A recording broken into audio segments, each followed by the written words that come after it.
ఓం నమో భగవతే వాసుదేవాయ. అందరికీ తొలి ఏకాదశి శుభాకాంక్షలు. ఆషాఢ శుద్ధ ఏకాదశిని తొలి ఏకాదశి అంటారు. ఈ రోజు నుండే శ్రీ మహావిష్ణువు 4 నెలల పాటు యోగ నిద్రలోకి ప్రవేశిస్తాడని, కార్తీక మాసంలో వచ్చే ఉత్థాన ఏకాదశి నాడు తిరిగి మేల్కొంటాడని నమ్ముతారు. తొలి ఏకాదశి కథను తెలుసుకుందాం. పూర్వం కృతయుగంలో మురాసురుడు అనే భయంకరమైన రాక్షసుడు ఉండేవాడు. దేవతలు, మానవులు, రాక్షసులు ఎవరూ తనను సంహరించలేరని అతను బ్రహ్మదేవుడు నుండి ఒక వరం పొందుతాడు. ఈ వరం పొందిన తర్వాత మురాసురుడు మరింత బలవంతుడై 3 లోకాలను తన ఆధీనంలోకి తెచ్చుకొని దేవతలను, ఋషులను తీవ్రంగా హింసించడం మొదలుపెట్టాడు. మురాసురుడి ఆగడాలను భరించలేక దేవతలు, ఋషులు శ్రీ మహావిష్ణువును శరణు వేడుతారు. వారి మొర విన్న విష్ణుమూర్తి మురాసురుడితో 1000 సంవత్సరాలు భీకరంగా యుద్ధం చేశాడు.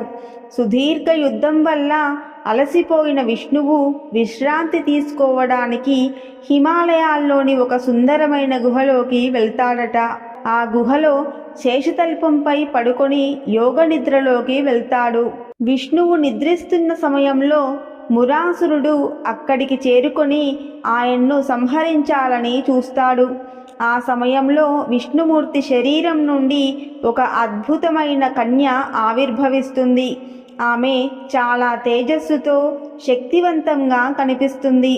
మురాసురుడు ఆ కన్యను చూసి ఆశ్చర్యపోయి ఆమెతో యుద్ధానికి దిగుతాడు.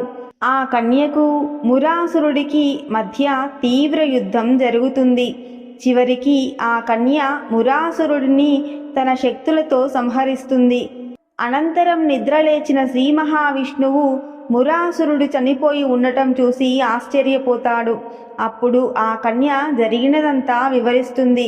మురాసురుడిని సంహరించినందుకు సంతోషించిన శ్రీ మహావిష్ణువు ఆ కన్యను వరం కోరుకోమని చెప్తాడు.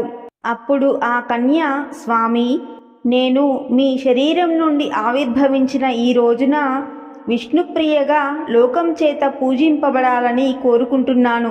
ఈ రోజున ఉపవాసం ఉండి మిమ్మల్ని పూజించిన వారికి సకల పుణ్యాలు లభించాలి, వారి పాపాలు తొలగి మోక్షం ప్రాప్తించాలి అని వేడుకుంటుంది. ఆమె కోరికను మన్నించిన శ్రీ మహావిష్ణువు, నువ్వు నా శరీరం నుండి పుట్టావు కాబట్టి ఇకపై నీవు ఏకాదశి అనే పేరుతో పిలువబడతావు. ఈ రోజున ఉపవాసం ఉండి నన్ను పూజించిన వారికి తప్పకుండా ముక్తి లభిస్తుంది అని వరం ప్రసాదిస్తాడు. అప్పటి నుండి మురాసురుడిని సంహరించిన ఆ రోజున ఏకాదశి వ్రతం ఆచరించడం ప్రారంభమైంది. అందువలనే తొలి ఏకాదశిని మురాసుర ఏకాదశి అని కూడా అంటారు. ఈ కథ ఏకాదశి తిథి యొక్క ప్రాముఖ్యతను, ఉపవాస వ్రతం ఆచరించడం ద్వారా లభించే పుణ్యఫలాలను తెలియజేస్తుంది.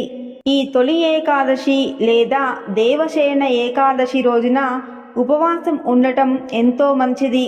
ఇలా చేయడం వల్ల శ్రీ మహావిష్ణువు అనుగ్రహంతో పాటు లక్ష్మీదేవి అనుగ్రహం కూడా లభిస్తుంది. అలాగే మహావిష్ణువుకి తులసిమాలలు అంటే చాలా ఇష్టం. అందుకే విష్ణుమూర్తికి తులసీ దళాలు సమర్పించకుండా విష్ణు పూజ అసంపూర్ణం అని నమ్ముతారు. కాబట్టి విష్ణుమూర్తి దర్శనానికి వెళ్ళినా పూజ చేసిన తులసి ఆకులు లేదా తులసీమాల ఉండాలి.